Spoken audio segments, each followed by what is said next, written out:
PIC हमला case का अहम किरदार वजीर आजम का भांजा हस्सान नियाजी ताहाल फरार।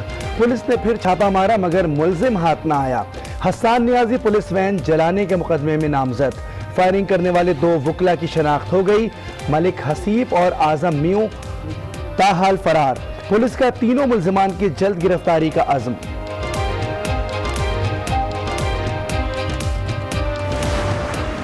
हस्सान नियाजी साहब वज़ीर आज़म पाकिस्तान इमरान खान साहब के भांजे बाद में हैं। पहले हफीजुल्लाह नियाजी साहब के वो बेटे हैं। हफीजुल्लाह नियाजी साहब के जो पिछले कई सालों से नून लीग के चीफ सपोर्टर हैं।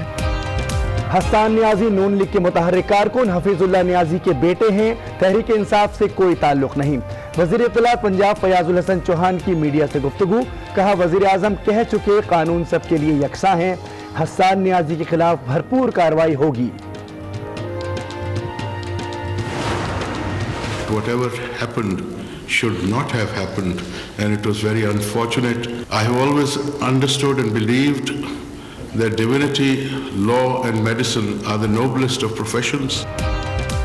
Chief justice of Pakistan justice Asif Saeed Khosa ने PIC हमले को अफसोसनाक करार दे दिया। इस्लामाबाद में कॉन्फ्रेंस से खिताब में कहा डॉक्टर्स और वकील दोनों ही माशरे के बावकार पेशे हैं। वाक़े पर ज्यादा बात नहीं करना चाहता। ये केस लाहौर हाई कोर्ट में ज़ेरे समाअत है।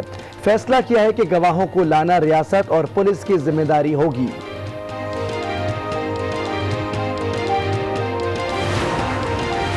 PIC हमला केस में वकला की दरखास्त जमानत की समाअत 16 दिसंबर तक मुलतवी। पुलिस ने रिकॉर्ड जमा न करवाया। इंसदाद दहशतगर्दी अदालत का इजहार बरहमी। तफ्तीशी अफसर और SHO को शो कॉज जारी कर दिया।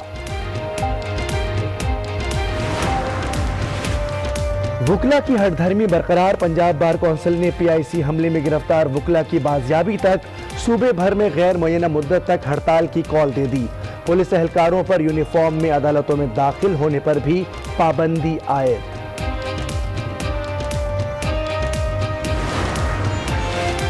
PIC में जो कुछ हुआ कौम उस पर शर्मसार है। शेख रशीद के वाक़ये की मजम्मत। अपोजिशन पर भी ताबड़तोड़ हमले किए। कहा बिलावल की सियासत खतरे में है। पीपल्स पार्टी को प्ली बार्गेन करना पड़ेगी। मौलाना फजलुर रहमान ने सब कुछ लुटा दिया। मैं तो पहले दिन से कहता हूँ कि हमें तो बड़ी उम्मीदें थी। हम तो वेल विशर थे कि भाई ये शायद, लेकिन इन्होंने तो बहुत ही मायूस किया है। अब ये देखें कि खैबर पख्तूनख्वा की और पंजाब की क्या कारकर्दगी है कि जो अब सिंध में इनको दे दिया जाए। PTI से बड़ी उम्मीदें थीं लेकिन उन्होंने मायूस किया। सरबराह पाक सरजमीन पार्टी मुस्तफ़ा कमाल के प्रोग्राम सवाल है पाकिस्तान का में गुफ्तगू। बोले इन लोगों ने खैबर पख्तूनख्वा और पंजाब में क्या किया जो सिंध उनके हाथ में दे दें।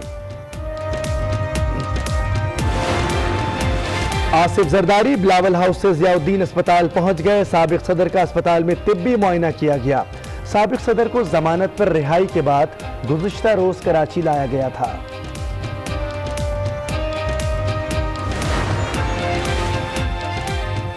नवाज शरीफ के दिल और दिमाग को खून पहुंचाने वाली शरियान में मसला है। मुआलिज डेविड लाइंस की रिपोर्ट आज न्यूज़ को मौसूल। डॉक्टर के मुताबिक मुकम्मल रिपोर्ट आने तक नवाज शरीफ का इलाज नहीं किया जा सकता। आर्मी चीफ की मुद्दत से मुताल्लिक सुप्रीम कोर्ट के फैसले में कानूनी सुकम है। अदालत पार्लियामेंट को कानून साजी से मुताल्लिक हिदायत नहीं दे सकती। फवाद चौधरी की गुफ्तगू। कहा तफसीली फैसले का इंतजार है, उसके बाद नजर सानी की दरखास्त दायर हो सकती है। बासर कैदी को जेल में सहूलतें दी जाती हैं, गरीब को अंधेरे में फेंक दिया जाता है। Chief justice Islamabad high court Athar Minallah के कैदियों की हालत जार से मुताल्लिक केस में रिमार्क्स। कहा जब कोई दरखास्त गुजार अदालत पहुंचे तो समझ लें रियासत अपनी जिम्मेदारी पूरी नहीं कर रही।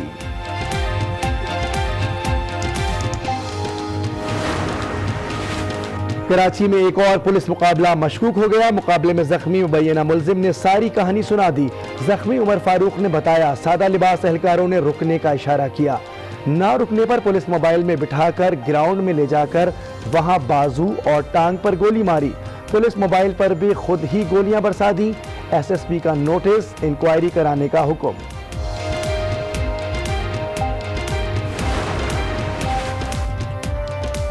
वज़ीर आज़म इमरान खान का दौरा सऊदी अरब। मदीना मुनव्वरा पहुंच गए। रॉयल टर्मिनल पर मदीना के डिप्टी गवर्नर ने इस्तकबाल किया।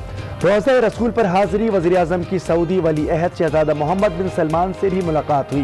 दो तरफ़ा ताल्लुकात और खित्ते की मजमूई सूरत हाल पर तबादला ख्याल।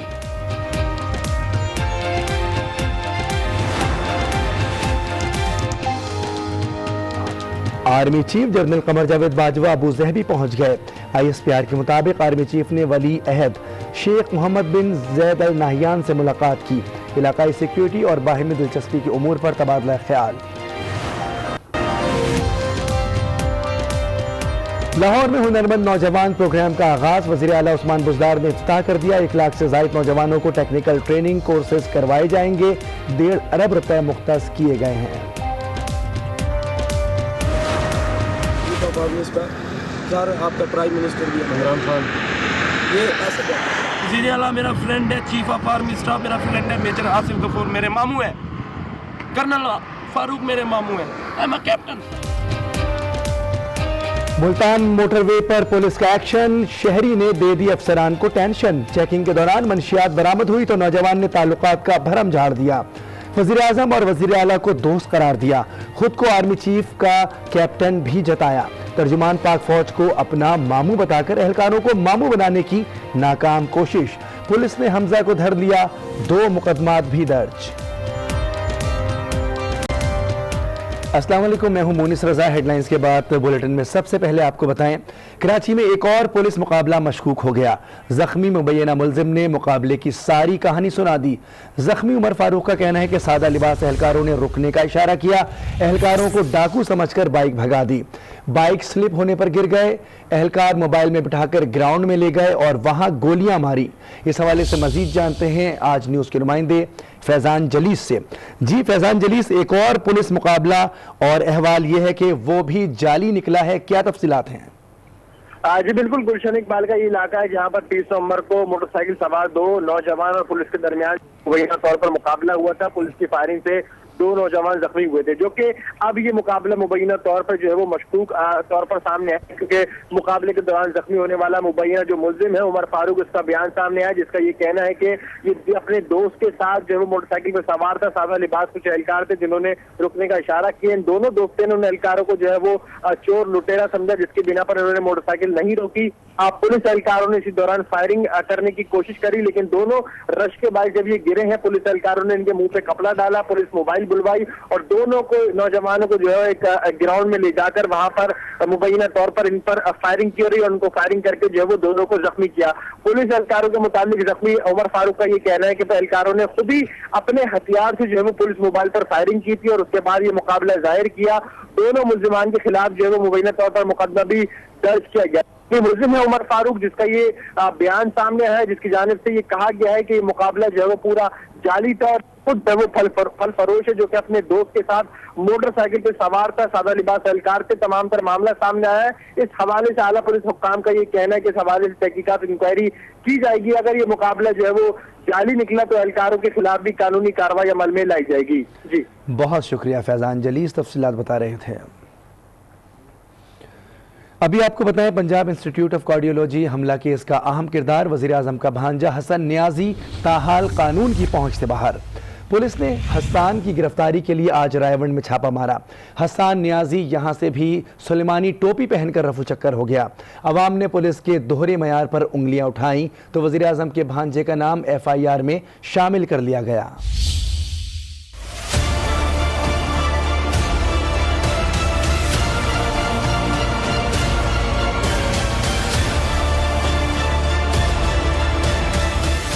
वजीर आजम के भांजे हसन नियाजी ने पंजाब इंस्टीट्यूट ऑफ कार्डियोलॉजी पर की चढ़ाई, खूब तोड़ फोड़ मचाई।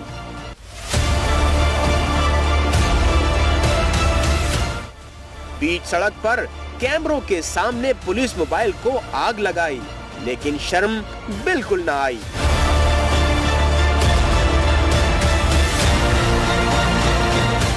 कौम ने वजीर आजम के भांजे के लिए कानून के दोहरे मयार पर उंगली उठाई तो पुलिस भी हरकत में आई। कल हसन को गिरफ्तार करने के लिए घर पर कार्रवाई की और आज बाकायदा तौर पर नाम FIR में शामिल कर लिया। हसन को पकड़ने के लिए पुलिस ने आज मोबाइल लोकेशन की मदद से रायवंड में छापा मारा, मगर हसन नियाजी यहाँ से भी सुलेमानी टोपी पहनकर रफू चक्कर हो गया।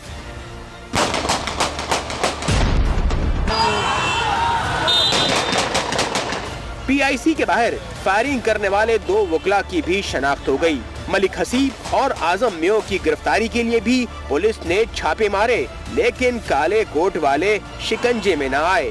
पीआईसी हमला केस में पुलिस अब तक 81 वकला को गिरफ्तार कर चुकी है। दीगर की गिरफ्तारी के लिए छापे मारे जा रहे हैं। चीफ जस्टिस पाकिस्तान आसिफ सईद खोसा